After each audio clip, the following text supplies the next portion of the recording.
নমস্কার বন্ধুরা, the glorious Bengal চ্যানেলে আপনাদের সকলকে স্বাগত জানাই। আর আজকের যে ভিডিওর বিষয়বস্তু সেটা হচ্ছে অন্নপূর্ণা ভান্ডারের জন্যে আধার ভেরিফিকেশন শুরু হয়ে গেল। আপনারা ইতিমধ্যে জেনে থাকবেন যে নারী এবং শিশু কল্যাণ মন্ত্রক শ্রীমতী অগ্নিমিত্রা পাল ঘোষণা করেছেন যে কারা এই অন্নপূর্ণা ভান্ডারের সুবিধা পাবেন এবং কারা পাবেন না। সেই মোতাবেক দেখা যাচ্ছে পূর্ববর্তী সরকারের আমলে যারা লক্ষ্মীর ভান্ডার পেতেন তারা অবশ্যই অন্নপূর্ণা ভান্ডার পাওয়ার অধিকারী।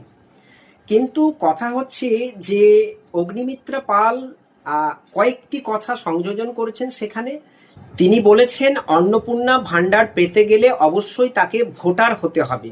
তবে একথাও তিনি সংযোজন করেছেন যে এসআইআর সময়কালে যাদের নাম এসআইআর এর তালিকাভুক্ত নয় বা যাদের নাম ডিলিট হয়েছে তারা কিন্তু এই অন্নপূর্ণা ভান্ডারের সুবিধা পাবেন না।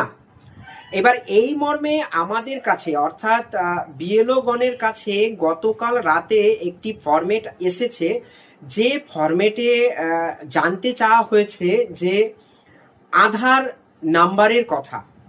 এই অন্নপূর্ণা ভান্ডার এবং লক্ষ্মীর ভান্ডারের ক্ষেত্রে আধার নম্বরটি কিন্তু খুব ইউনিক কোড হিসাবে এটাকে গ্রাহ্য করা হচ্ছে এবং এই নাম বেশ কতগুলো নাম এসেছে, সেই নামের এগেনস্টে আধার নথিভুক্তকরণের কথা আমাদেরকে বলা হয়েছে। তো ইতিমধ্যে আপনারা শুনে থাকবেন যে এই যে ভেরিফিকেশন অর্থাৎ আধার ভেরিফিকেশন বা কারা অন্নপূর্ণা ভান্ডারের টাকা পাবেন, সম্পূর্ণ ভেরিফিকেশন যে প্রসেস, সেই প্রসেসে ডিএম, পরবর্তী বিডিও এবং পরবর্তীতে বিএলও গণকেও সামিল করা হয়েছে।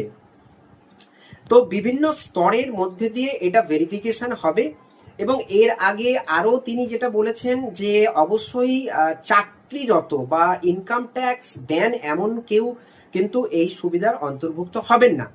ফলে গোটা ব্যাপারটা একটা কি বলবো যে ভেরিফিকেশনের পর্যায়ে রয়েছে। এবং জানিয়ে রাখি আপনাদের যে যখন আমরা এসআইআর এর কাজ করছিলাম তখন এএসডি লিস্ট তৈরি করেছিলাম। এবার এই এএসডি বা এএসডিডি যাই বলেন না কেন, এখানে অ্যাবসেন্ট, শিফটেড, ডেথ এবং ডুপ্লিকেট এই ভোটারগুলোকে কিন্তু এসআইআর পর্ব থেকে বাদ দেওয়া হয়েছিল। তেমনিভাবে অগ্নিমিত্রা পাল জানিয়েছেন যে যাদের নাম ভোটার তালিকাভুক্ত নয় তারা কিন্তু এই সুবিধাভুক্ত হবেন না। ফলে পুনরায় আমাদের কাছে আর একটা ভেরিফিকেশন করার অপশন এসেছে এবং সেখানে আধার নম্বরটি পুট করার কথা বলা হয়েছে। এবং যে আধারটা আগেই বললাম যে আধার কার্ডটা কিন্তু বা আধার নম্বরটা কিন্তু ইউনিক একটা আইডেন্টিফিকেশন হিসেবে গ্রাহ্য করা হচ্ছে। ফলে এইখানে মূল উদ্দেশ্যটা কি, এই যে আধার চাইবার মূল উদ্দেশ্যটা হচ্ছে যে দেখুন যারা মারা গেছেন, অগ্নিমিত্রা পাল মহাশয় এটাও বলেছেন যে যারা মারা গেছেন তাদেরও অ্যাকাউন্টে কিন্তু টাকা ক্রেডিট হচ্ছে। তাহলে প্রথম কথা হচ্ছে এটাকে স্টপ করার। আর দু জায়গায় নাম অর্থাৎ শিফটেড ক্যাটাগরি যে সমস্ত ভোটাররা রয়েছেন বা মহিলারা রয়েছেন তাদেরকে দেখতে হবে যে মানে কারা কারা দু জায়গায় নথিভুক্ত রয়েছেন। তো যাই হোক, প্রত্যেক বিএলওর কাছে এই নির্দেশিকা এসেছে যে বিএলওরা আপনাদের বাড়ি বাড়ি যাবেন এবং আপনাদের যে আধার নম্বর আছে আধার কার্ডের একটা কপি চাইতে পারেন বা আধার সেখান থেকে তারা বাড়িতে গিয়ে পুট করতে পারেন এবং তাদের কাছে যদি আধার কার্ড থেকে থাকে কোনোভাবে তাহলে অবশ্যই সেখানে পুট করতে হবে।